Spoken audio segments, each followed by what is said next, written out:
This year we had over 1,300 students who completed summer school, and we have approximately 95 students who actually have earned their diploma at the conclusion of summer school. Several of them are here today.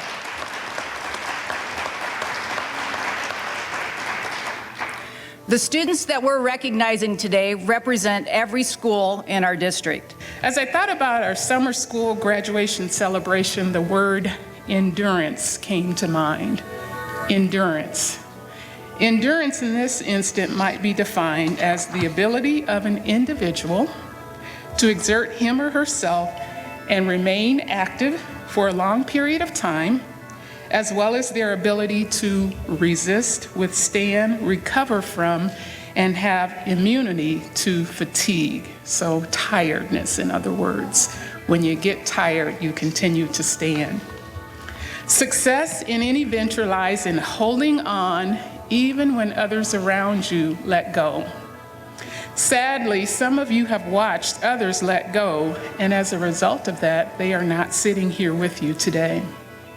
I've heard it said that endurance is the price tag of achievement. Think about that for a second. Endurance is the price tag of achievement. There's always a process you must go through to enjoy the satisfaction that achievement brings. There can be no shortcuts. You've got to pay full price. Endurance never really goes on sale. I applaud you today for your endurance, and as I look out and see satisfaction written on each of your faces, I was talking with a couple of you who talked to me briefly about what your plans are next, and there was such satisfaction in knowing that this part of the journey is over for you. So that's really, really exciting. I also noticed proud family and friends who also believed in you and pushed you because they always knew this was possible for you. And that's really says something. They always saw you here. They always saw you graduating, and that's really, really special. Best of luck to all of you who have successfully completed the summer school to earn your diploma. You have just made a very important step into your future, and now you are on your way to navigating the next journey in your future. Thank you again for everyone who came today to help them celebrate, and I now pronounce you graduates of Lincoln Public Schools.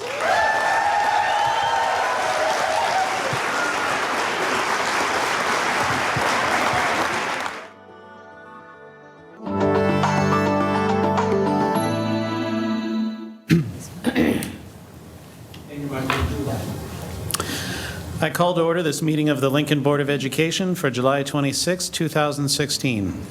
Laura, would you please call the roll? Ms. Byer. Here. Mr. Boswell. Present. Mrs. Danik. Here.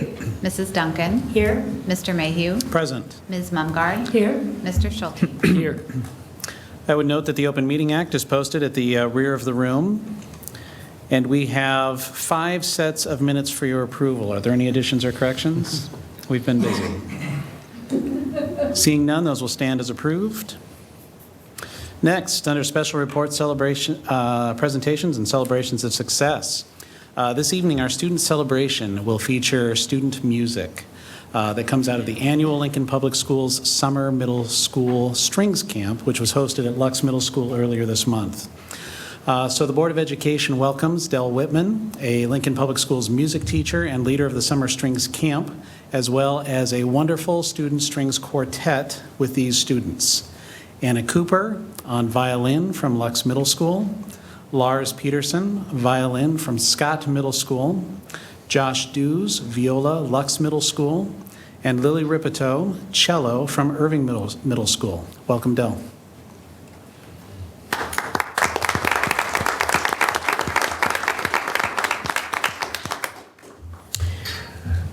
Good evening. My name is Del Whitman. I do teach music at East and Lux, but I also have the privilege of teaching the LPS Summer String Camp. We meet for 1 week in July, and in those 5 days, the students learn 5 pieces, compete in 5 Olympic events, and create their own unique digital compositions. With students participating from all 11 LPS middle schools, the string camp enrollment has grown steadily from our first year in 2008 of 26 students to our record enrollment this year of 68 middle school violinists, violists, cellists, and bassists. The highlight of the camp for me is to see and hear the common language of music in action. All those students from across the city working and playing in synchronization in a matter of days, and doing it with a joy shared without boundaries, school, economic, or otherwise. The highlight of the camp for many of the students are the string Olympics, including the long bow throw, a la javelin, and marshmallow archery, where we smush a marshmallow on the tip of a bow and fling it at targets, and the targets being all the teachers. And we have a lot of crazy fun. Our culminating event is our Friday Fiddle Fest, and we are pleased now to present our camp quartet performing an excerpt from the finale of Beethoven's Fifth Symphony.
Hey, Dell, are there any families we'd like to introduce? Absolutely. The Deuce family, Pearson family, Rifto family, and Pearson family. Yeah, please stand. Stand, please.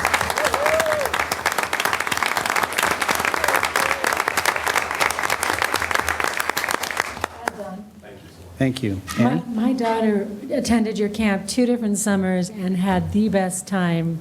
And her best time was when she played the cello as a guitar. And you reminded me I need to text her to practice tonight. Great, thank you for coming.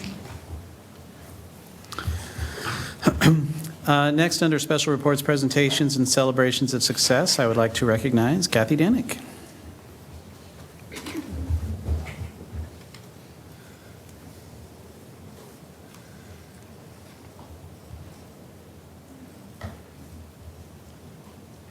If I could have Mr. Bill McCoy, he is the Custodial Services and Transportation Director for Lincoln Public Schools, please come forward.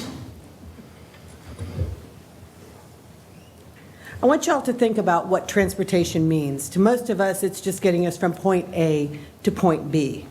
But in a school system the size of Lincoln Public Schools, having to supervise 1 million miles of bus routes a year, or over 17 million over your time as Director of Transportation, I can't even imagine the logistics of planning which street's wide enough to get a bus down, let alone my car and all of those parked on the side.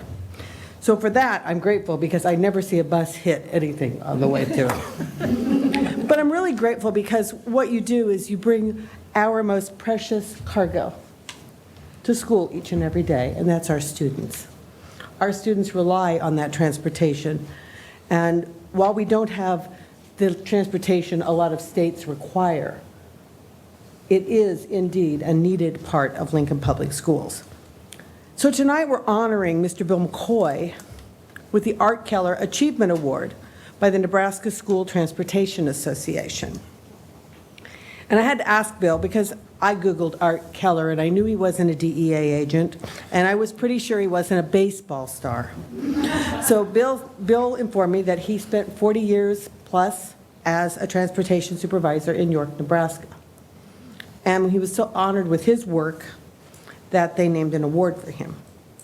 And what I know about awards is to be nominated is huge, to win is incredible.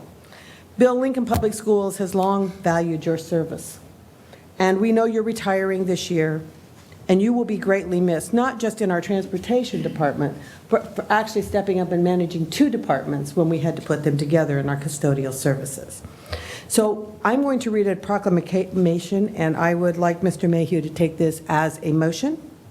It is whereas Bill McCoy, Director of Custodial Services and Transportation for Lincoln Public Schools, has been honored with the Art Keller Achievement Award by the Nebraska School Transportation Association. And whereas Bill McCoy is respected by his co-workers at Lincoln Public Schools for his commitment to the safety of drivers and students while working tirelessly to promote bus safety. And whereas Bill McCoy is known locally and nationally for his expertise in school bus transportation and his willingness to advocate for the most appropriate safety measures. And whereas Bill McCoy has honorably served the public and the school district for 4 decades, adapting to changing times and regulations while maintaining a lifelong commitment to his own learning. Now, therefore, be it resolved that the Lincoln Board of Education does hereby congratulate Bill McCoy for being honored with the Art Keller Achievement Award by the Nebraska School Transportation Association, and I so move.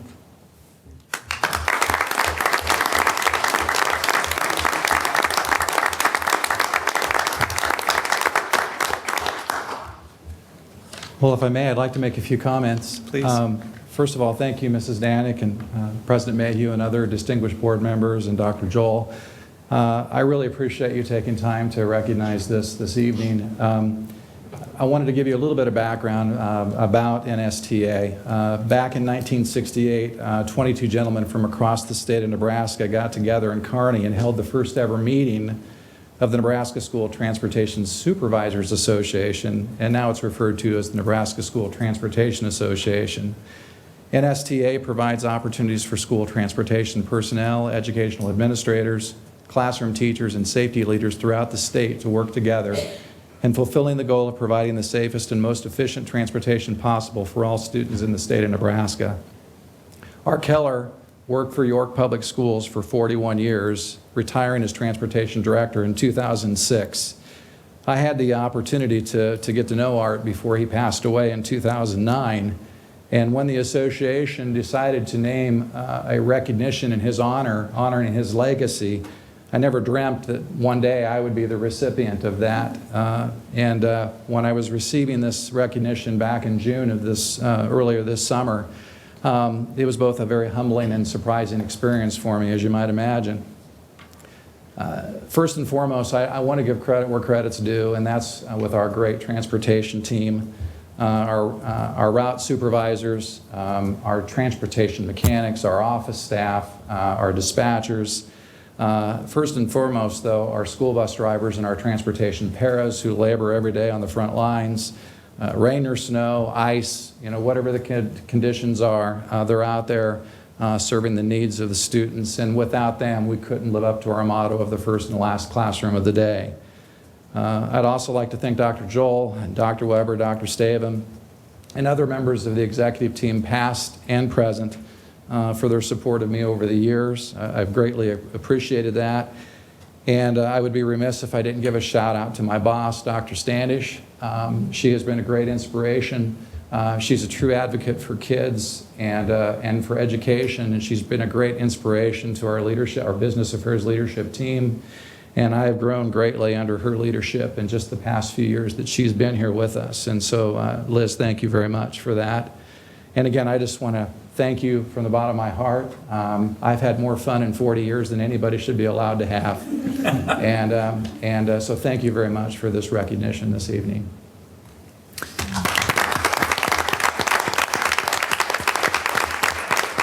And I know she's not going to like me to do this, but I do want to recognize my wife in the back of the room, Tammy.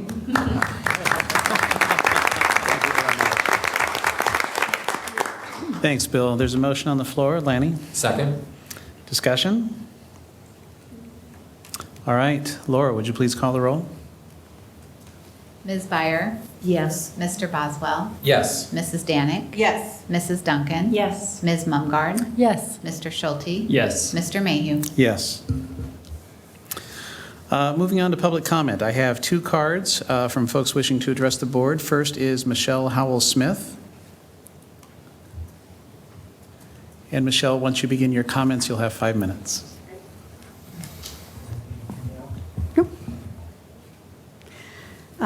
Thank you all for this opportunity to speak tonight. I am a proud alumni of Lincoln Public Schools, as well as a proud parent of an incoming 1st grader and 4th grader at Couser Elementary, and also a parent of children with special needs. And so I spent the last 2 afternoons and evenings with you all during the working meetings and learning about the evaluation report that was presented to the board. So I'd like to begin by thanking you all for opening the dialogue about how we can better serve the needs of our students in special education within our community. I often struggle with how to advocate in the right way to get the services that my children need. And I think this evaluation report is a step in the right direction to have those important conversations. So thank you for doing that.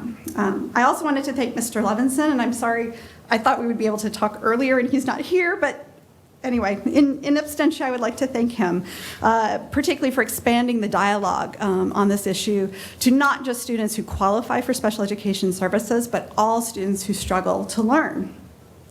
I'm a firm believer that all boats rise with the tide. And when we can help students who are struggling catch up in that content area and perform at grade level, all students in the classroom benefit because we're able to have richer and deeper and more meaningful discussions. And so I think that was a really important part of his presentation last night. I will say I came to the meeting last night much in the frame of mind as Barbara shared about being prepared to be resistant and wanting to sort of debate and work against whatever it was they were going to come up, because surely this was not going to be good enough. But like Barbara, I definitely had a change of heart. I was won over. I was really impressed with the depth of the analysis that was done, about the thoughtfulness and research-based evidence that was put behind the recommendations that they were putting forth to the board. And I have to say, I really wholeheartedly agree with those recommendations.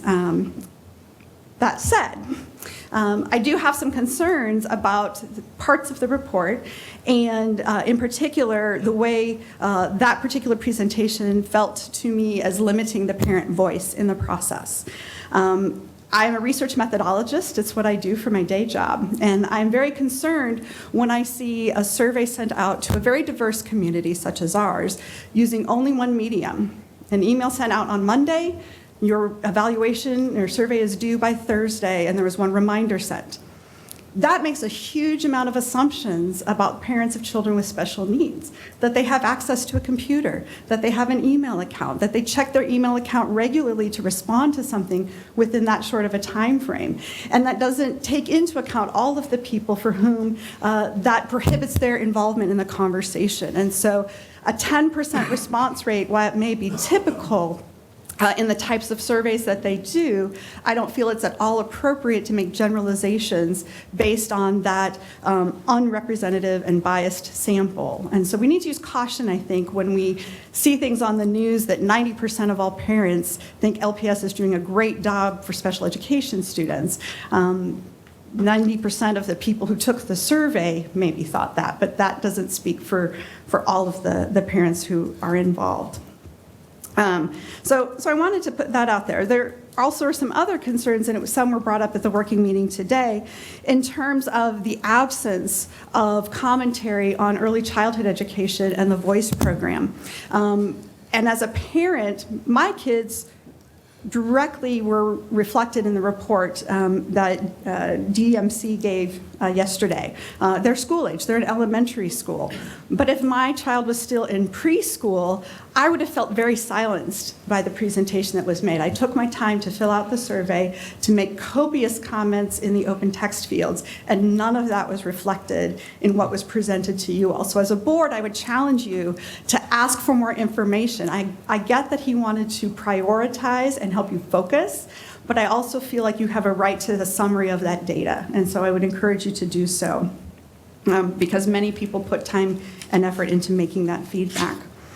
I also feel that some of the comments made tonight were a little disheartening, and I was really touched by the presentation to Bill actually right before me, and excuse me, I'm speaking extemporaneously, but Kathy, you referred to him as transporting our most precious cargo. It should not escape your attention that precious cargo is typically students with special needs.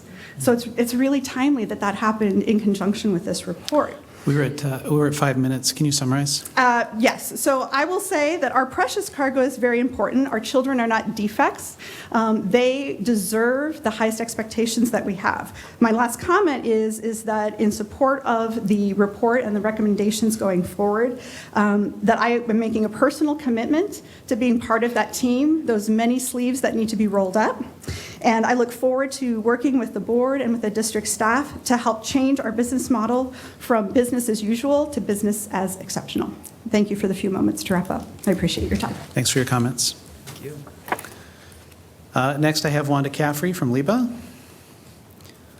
Wanda, you know the drill. As soon as you start, you'll have 5 minutes.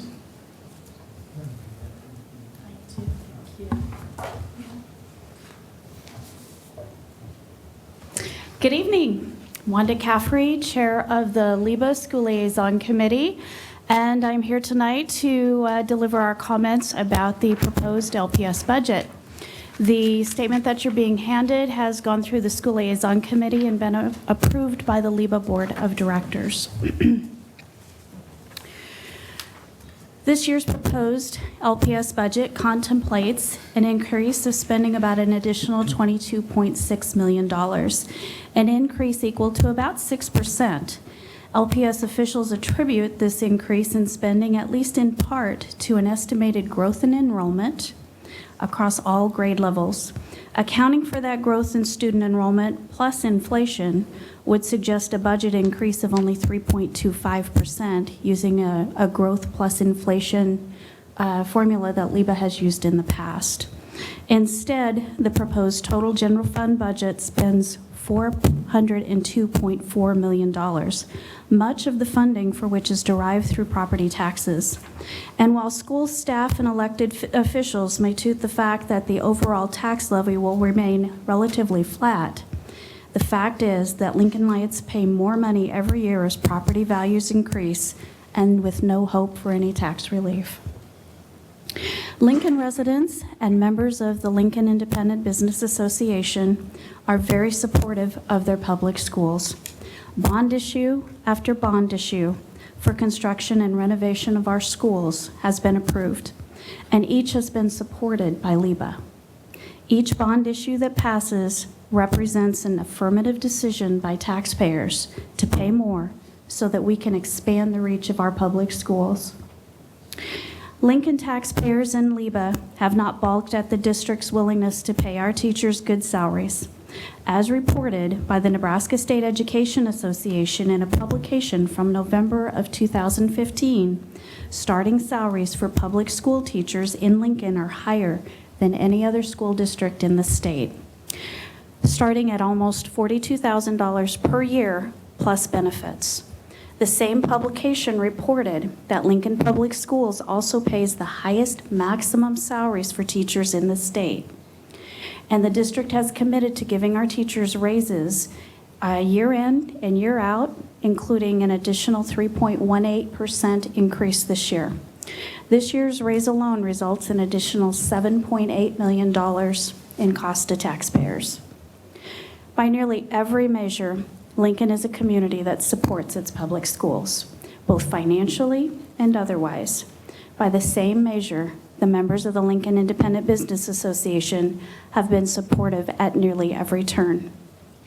Yet year after year, our elected school board members refuse to work to find ways to give back to taxpayers. 5 years ago, LPS collected a little more than $160 million in property taxes from Lincoln residents.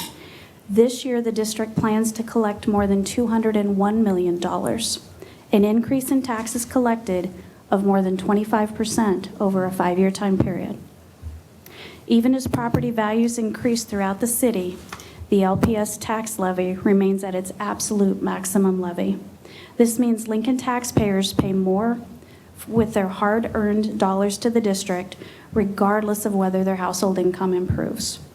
With school district property tax comprising more than 60% of our property tax burden, the fact that LPS cannot find even the slightest reduction in its general fund levy has left taxpayers wondering who's looking out for them. On behalf of its 1,350 members and all Lincoln taxpayers, LEBA asks that very question. Who's looking out for Lincoln's taxpayers? Where are the elected officials with the courage and the candor to push school staff to strive for new efficiencies and to make the right choices to control spending and reduce the general fund levy for the benefit of the larger community? With this year's proposed budget, the total spending by Lincoln Public School District will exceed $1 billion. There's little doubt that school board members have a duty to represent the best interests of our students. But as elected officials, you also have a duty to look out for the taxpayer and the families who fund our education system. Lincoln taxpayers need a break. Thank you. Thank you, Wanda. Is there anybody else in the audience who wishes to address the board? Seeing none, we'll move on to the consent agenda. Is there a motion? Kathy? Move approval of consent items 8.1 for human resource, 8.2 routine business, 8.3 option enrollment, and 8.4 late request for enrollment option out. Lanny, did you have a second or a comment? Well, I'd like to ask if Kathy would accept a friendly amendment to pull from the consent agenda item contract number 6, the interlocal agreement with the City of Lincoln for recreational equipment at the former Arnold Elementary School site number 8683. Absolutely. And then I would second the amended motion. Thank you. Any other comments on the consent agenda? Seeing none, Laura, would you please call the roll? Oh, wait. I think I have something. Give us a second. Annie? Yes. Out of an abundance of caution, I hereby declare a potential conflict of interest and hereby abstain from voting on all claims or payments to the University of Nebraska State Museum, UNSM, or any subsidiaries or affiliates as part of Agenda Item 8.2A as set forth in the agenda materials for this meeting. I have signed and filed the recommended form which reflects my intent and my vote on same. I vote in favor of the balance of consent items. Thank you. Any other comments? Now, Laura, would you please call the roll? Mr. Boswell? Yes. Mrs. Danick? Yes. Mrs. Duncan? Yes. Ms. Mumgard? Yes. Mr. Schulte? Yes. Ms. Byer? Yes. Mr. Mayhew? Yes. Next, moving on to items for first reading. The policy committee has been busy. Barb? Yes, I'm going to turn this over to John Neal. This is explaining policies 4772, and we have a bunch of them. So I'm just going to go and let John explain the work we've been doing. Thank you. Thank you, Ms. Fire. The first item, 9.1.1, is policy 4772. It's a new policy for Lincoln Public Schools. It's reflecting language that was approved as part of the Elementary and Secondary Education Act that was just reauthorized this last year. So you will probably see over the next 6 to 12 months several policies come forward from that reauthorization as language is approved at the federal level, and then as it is also approved at the state level. This particular policy 4772 is prohibition on aiding and abetting sexual abuse. It's not specifically related to Lincoln Public Schools. Every district across the country is in the process of adopting this same policy.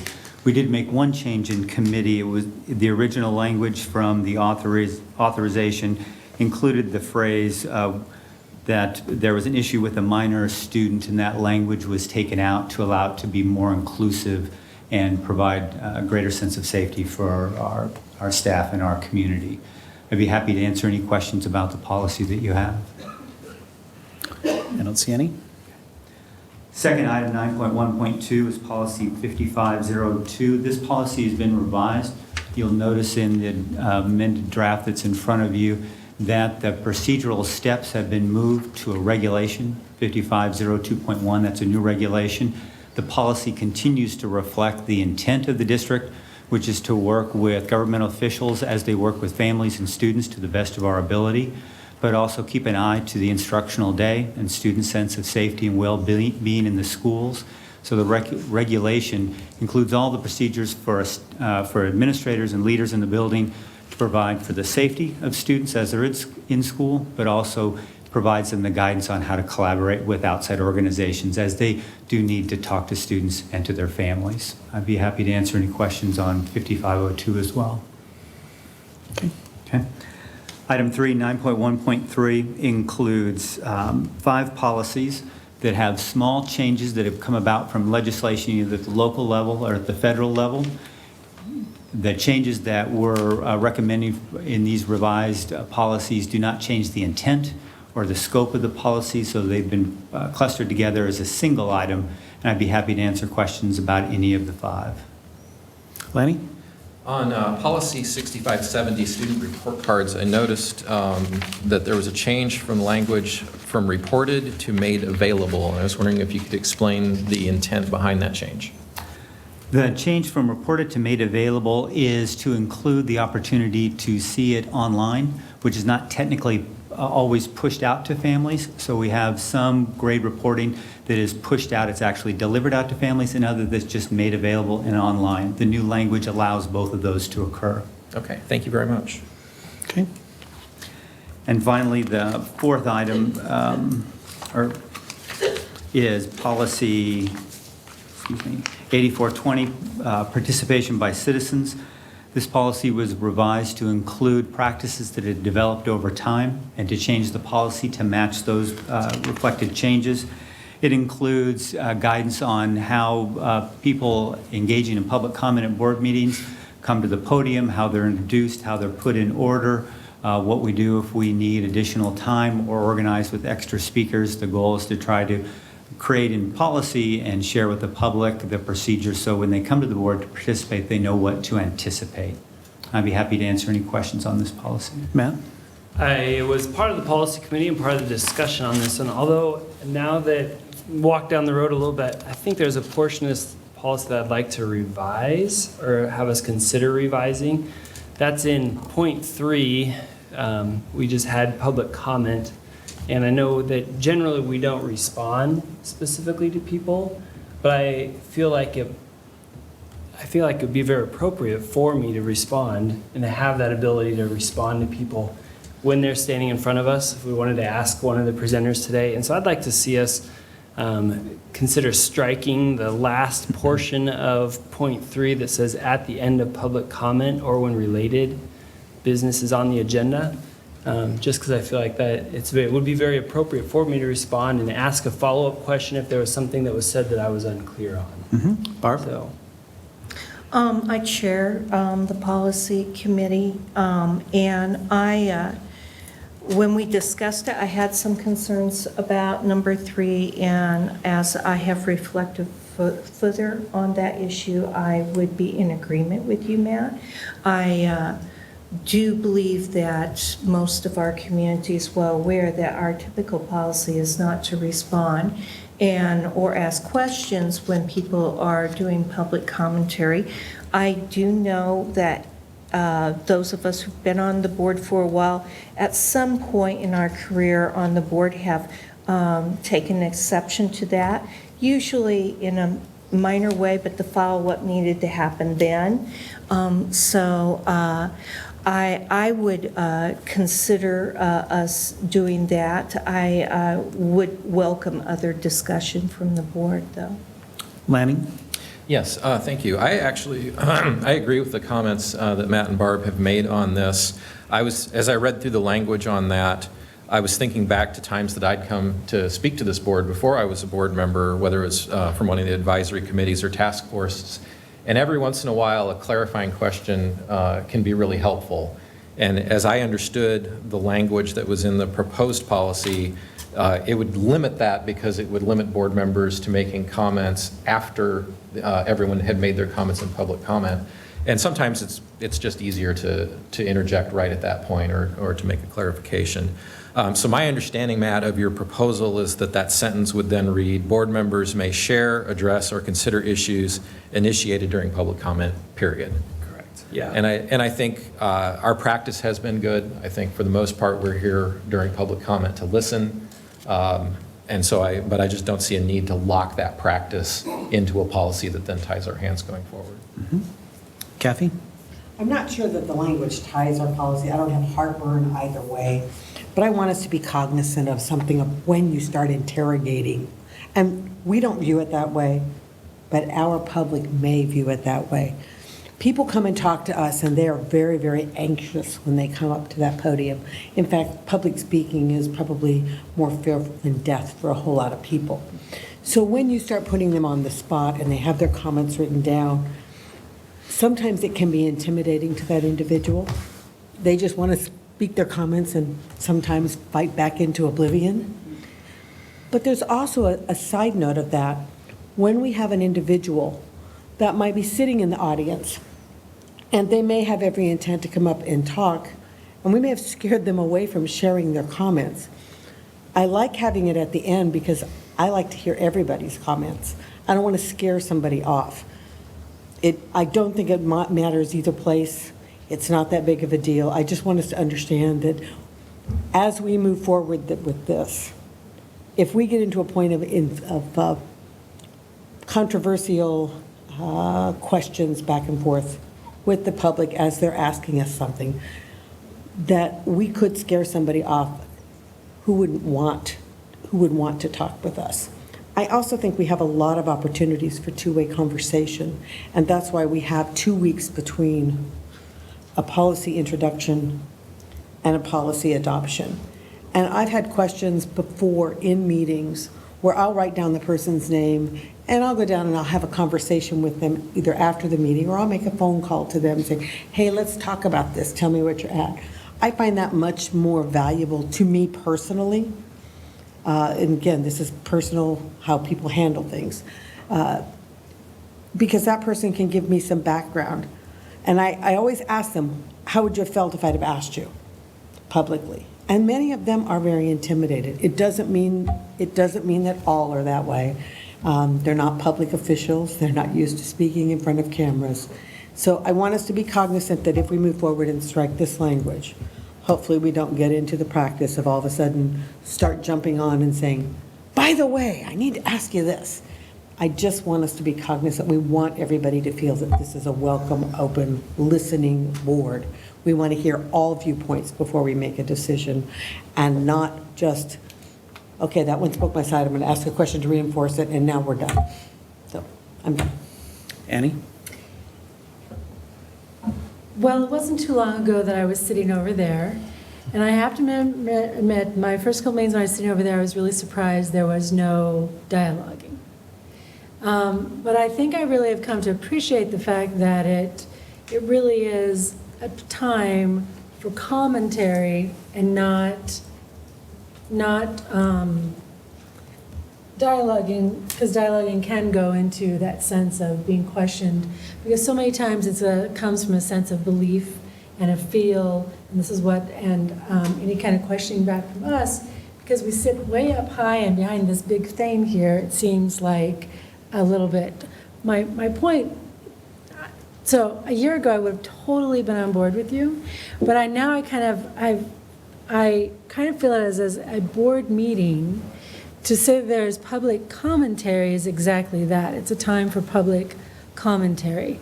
I'm not sure it's a time for public dialogue. And that's why I'm willing to throw that back out there. I mean, mine's more of a still kind of on the fence, so trying to figure it out. So, and if we do it that way, it takes it into where it could go into public dialogue, and I'm not sure the manner in which we're set up sets it up for a good way to have dialogue. Does that make sense? But I'm like Barb, I'd be open to hear a response to that. Barb?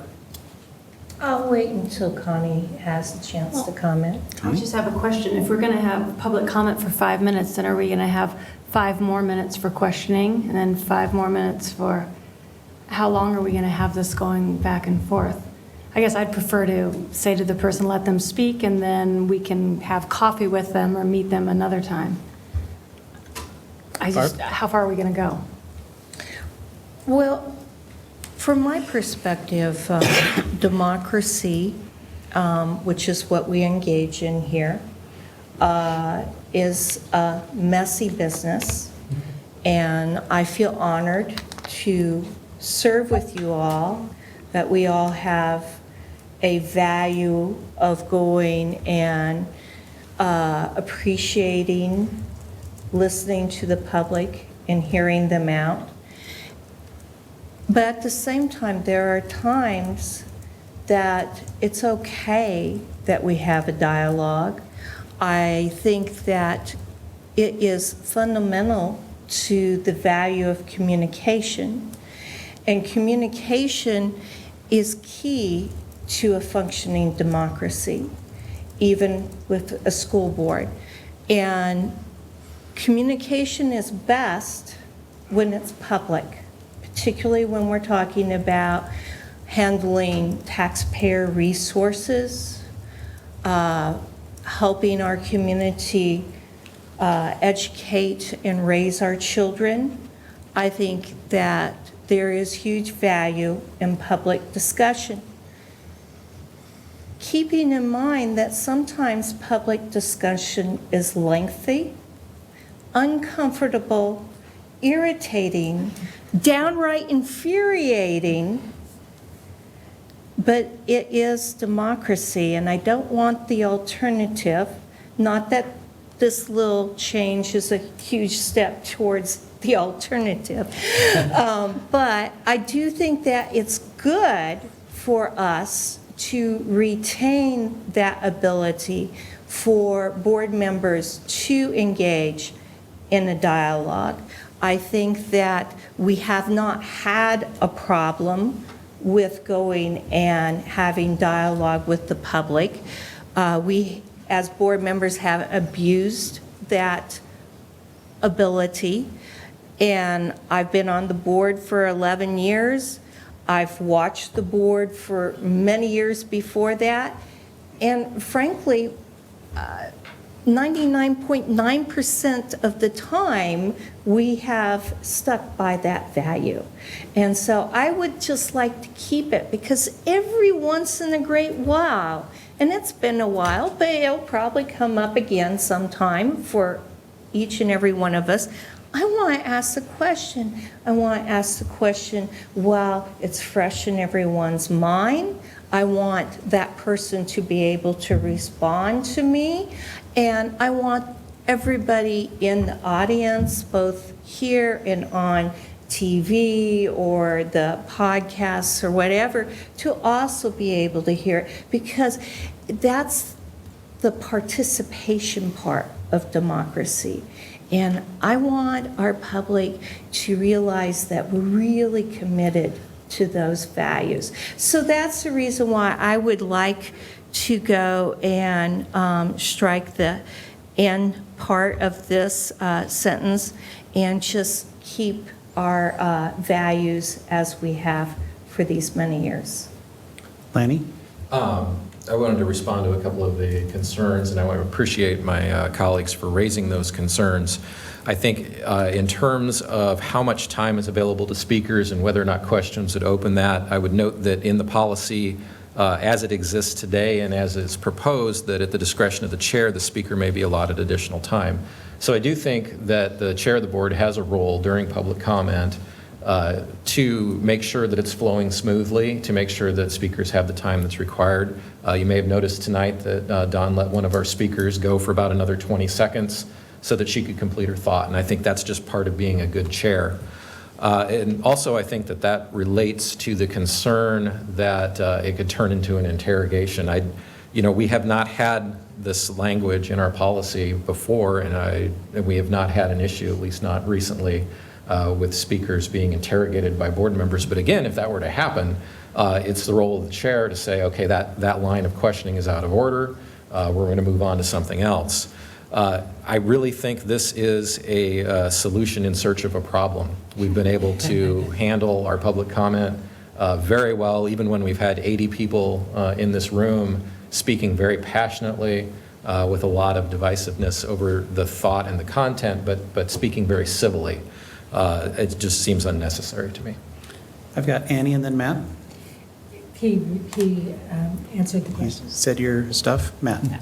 I think when we talked about this at policy committee, we did a good job of codifying our actual practice.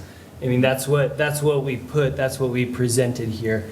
But I think just in codifying our actual practice, we're accidentally maybe limiting our ability as board members to interact with public. And so I think if we just pull it back a little bit and say, yeah, our practice goes a little bit further than our policy, but let's not make our policy such that we don't get the chance to interact. I think of the Libra presentation, they did a great job of providing footnotes of where they're coming up with their numbers. But had they not provided that, I might want to say, hey, where are you getting this $1 billion number from?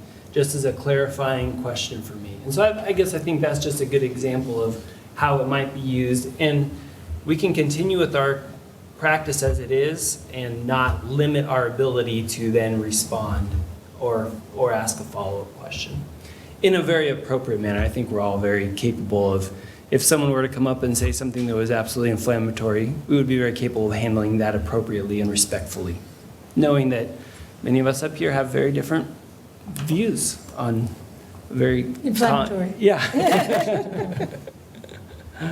Well, and I'll take my turn. I think that actually speaks to some of the concerns that I think led to this language.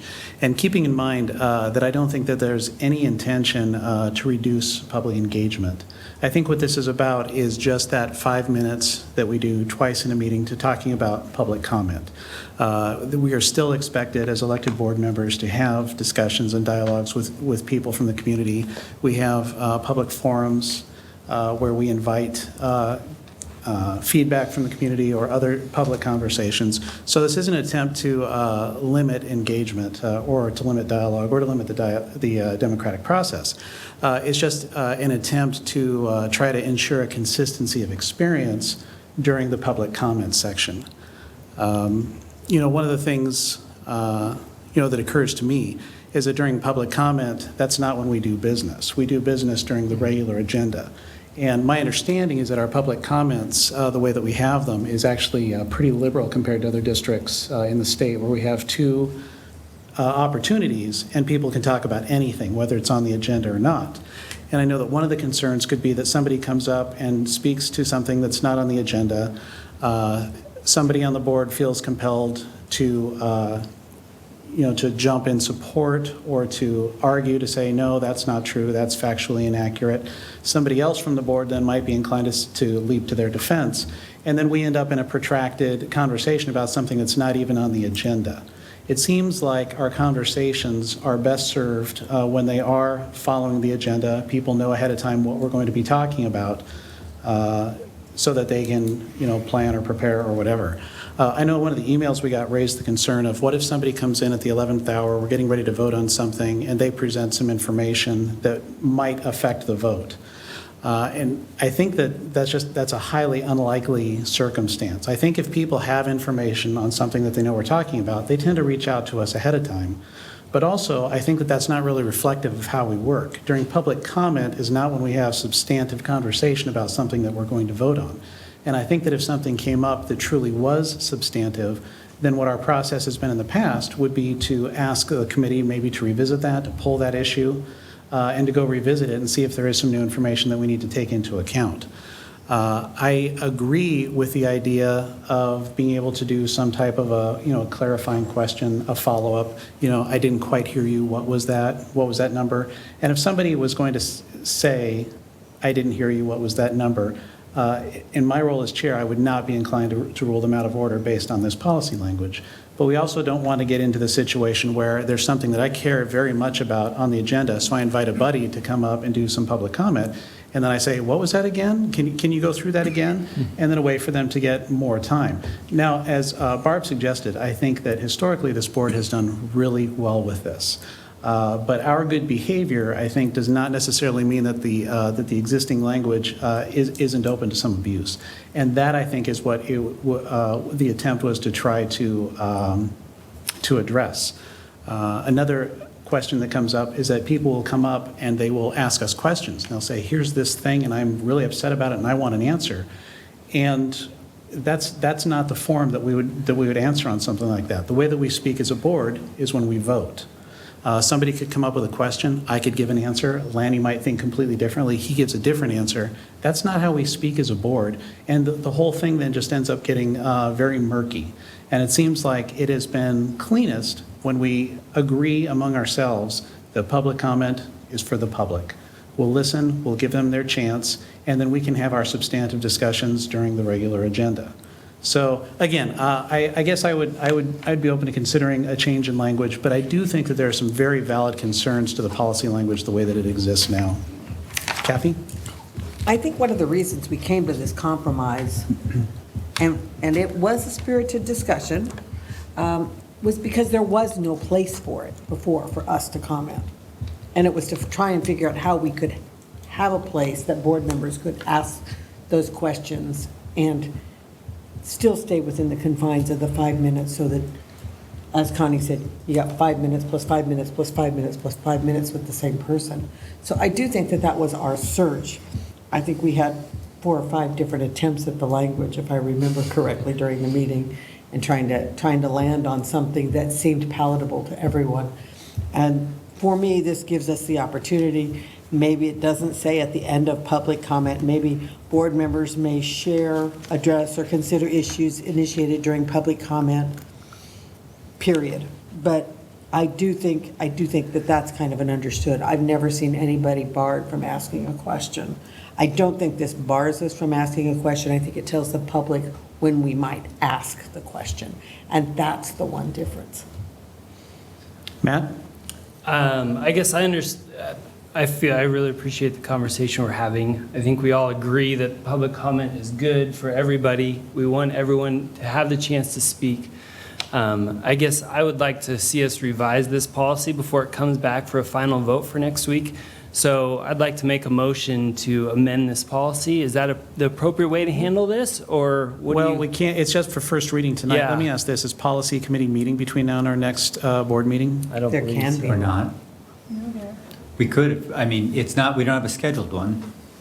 Is there a way that you guys could put your heads together and maybe have a quick meeting so this could come back as a recommendation from the committee? Barb? As chair, yes, we could do that. I also don't think that there's incredible urgency. If scheduling is a problem, I'm sure that we can do it within the month.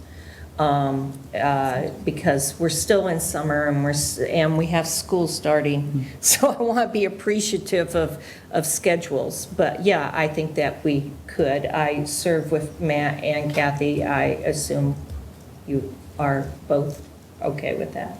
I think that's the appropriate way to do it, send it back to the committee. Okay. So is that a motion to table? Well, I don't think we need to have a motion. Oh, we don't need that for, because yeah, it it's not an hasn't action had a item. motion. You're absolutely right. So we'll just send this back to committee. All right. you. Thank you. Good discussion. Thank you.